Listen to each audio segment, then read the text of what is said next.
Hi viewers, welcome to Element Dental Hospitals. యాక్చువల్గా మీరు braces treatment తీసుకున్నప్పుడు మీకు ఎలాంటి సందర్భాల్లో అయినా ట్రీట్మెంట్ వెనక్కి వెళ్తున్నట్టు అనిపించింది. అంటే మీరు ఎత్తుపళ్ళ ట్రీట్మెంట్ తీసుకున్నట్టుకోండి, ఇంకా ముందుకు వచ్చినట్టు కానీ, స్పేస్ క్లోజ్ కావడానికి తీసుకుంటే ఇంకా స్పేస్ ఎక్కువ అవుతున్నట్టు కానీ అనిపించిందా? దానికల్లా ముఖ్యమైన కారణాలు ఏముంటాయంటే, మనం బ్రాకెట్స్ పెట్టి, బ్రేసెస్ పెట్టి, క్లిప్స్ పెట్టి దానిపైన వైర్ పెడతాం. ఆ వైర్ అనేది టైట్ చేసినప్పుడు మనకు ఫోర్సెస్ అనేవి పడతాయి. సో కొన్ని సందర్భాల్లో ఏమవుతుందంటే ఆ బ్రేసెస్ ఊడిపోవడము, వైర్ అనేది బెండ్ అవ్వడం జరుగుతుంది. సో అట్లాంటి ట్రీట్మెంట్లో ఏమవుతుందంటే ట్రీట్మెంట్ అనేది బ్యాక్ వెళ్ళే అవకాశం ఉంటుంది.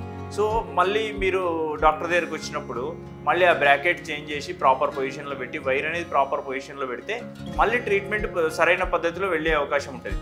కాకపోతే ఈ వ్యత్యాసం అనేది మళ్ళీ 2-3 months వెనక్కి స్టేజ్కి వెళ్ళే అవకాశం ఉంటుంది అన్నట్టు.